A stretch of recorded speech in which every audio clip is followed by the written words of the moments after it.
Assalamualaikum warahmatullahi wabarakatuh. Perkenalkan, nama saya Eliana Safitri, NIM 7211419191 dari Rombel Akuntansi Internasional 2019. Di sini saya akan mempresentasikan bab 1 mata kuliah Sistem Informasi Manajemen tentang konsep sistem dan sistem informasi manajemen. Yang pertama tentang sejarah sistem informasi. Yang pertama, evolusi piranti keras komputer. UNIVAC 1 adalah komputer otomatis universal yang pertama kali dipasarkan secara luas. Komputer-komputer terdahulu yang disebut dengan mainframe memfokuskan pada satu tugas tunggal yang diminta oleh seorang pengguna. Di tahun 1950-an, IBM merevolusikan industri komputer dengan memperkenalkan lini komputer IBM System 360. Dan komputer-komputer ini melakukan berbagai tugas yang diminta oleh beberapa pengguna atau yang disebut dengan multitasking. Selanjutnya adalah komputer berukuran lebih kecil. Selama tahun-tahun awal komputasi, di sebuah perusahaan, departemen komputer selalu memonopoli komputer. Kemudian dibuatlah dalam sistem skala kecil yang pertama disebut dengan komputer mini yang ditujukan untuk organisasi kecil. Kemudian dengan cepat, diikuti oleh komputer mikro yang dapat dioperasikan oleh seorang individu. Ketika IBM memperkenalkan komputer mikronya yang disebut dengan personal komputer atau PC pada tahun 1982, dan komputer pribadi atau personal komputer atau PC ini bersama dengan komputer mikro dapat digunakan untuk aplikasi bisnis maupun pribadi. Yang selanjutnya, hukum Morse atau Moore's Law. Istilah ini dikenalkan dari Gordon Moore, salah satu pendiri Intel yang muncul pada tahun 1960-an, dan hukum ini menyatakan bahwa kerapatan penyimpanan sirkuit terintegrasi dari sebuah chip silikon akan meningkat 2 kali lipat setiap tahunnya. Adalah pengantar arsitektur komputer. Dalam komputer itu terdiri dari piranti keras komputer yang akan dikendalikan oleh sistem operasi. Kemudian ada piranti lunak aplikasi menjalankan tugas-tugas bagi pengguna seperti pengolah kata, melakukan perhitungan di spreadsheet, dan memanipulasi informasi melalui basis data, dan banyak lagi. Yang selanjutnya, pengantar arsitektur komunikasi.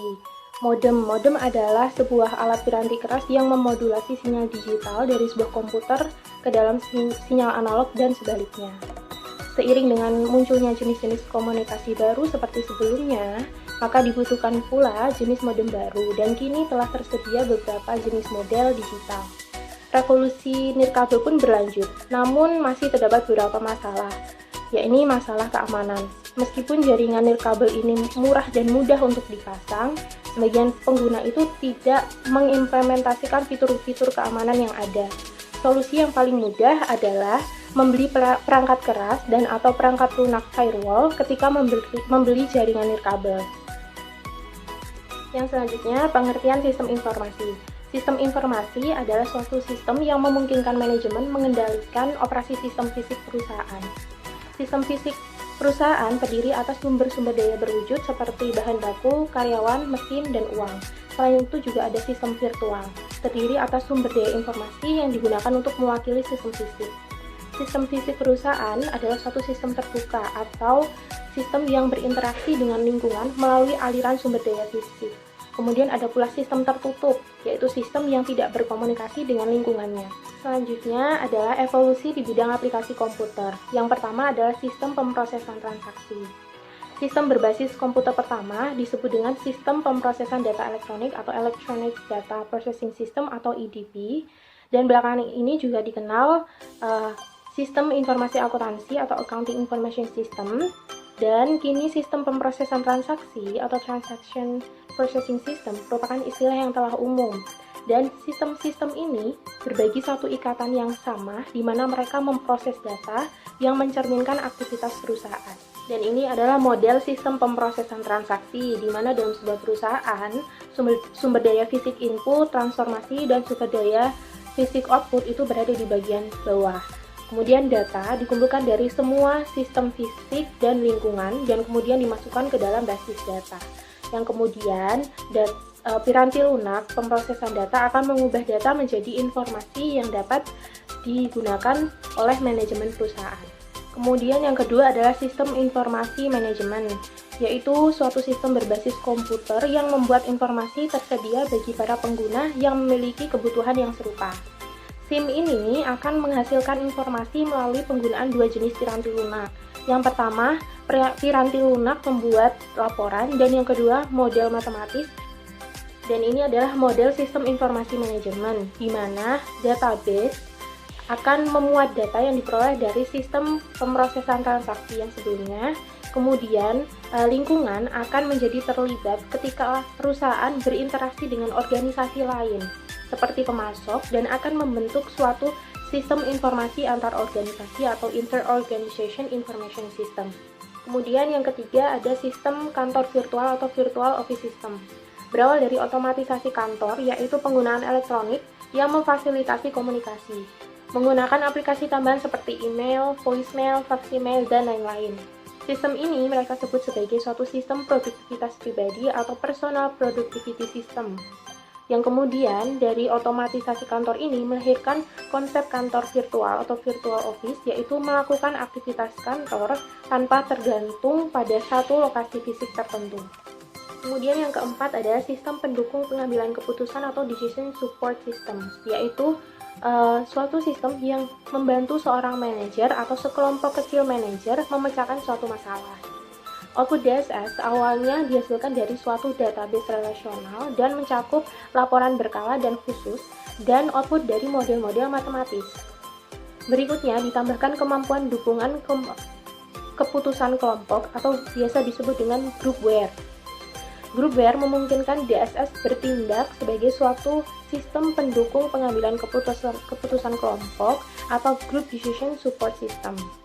Tambahan terakhir dari DSS adalah kecerdasan buatan atau Artificial Intelligence. Kemudian evolusi yang terakhir adalah sistem perencanaan sumber daya perusahaan atau Enterprise Resource Planning System atau biasa disingkat ERP, yaitu sistem berbasis komputer yang memungkinkan manajemen seluruh sumber daya perusahaan dalam basis keseluruhan organisasi. Mana kita bisa menemukan manajer? Tingkat-tingkat manajemen ada 3. Yang pertama, manajer tingkat puncak atau biasa disebut dengan tingkat perencanaan strategis atau strategic planning level. Yang kedua, manajer tingkat menengah, biasa disebut dengan tingkat kendali manajemen atau manajemen control level. Dan yang terakhir, manajer tingkat rendah, biasa disebut dengan tingkat kendali operasional atau operational control level.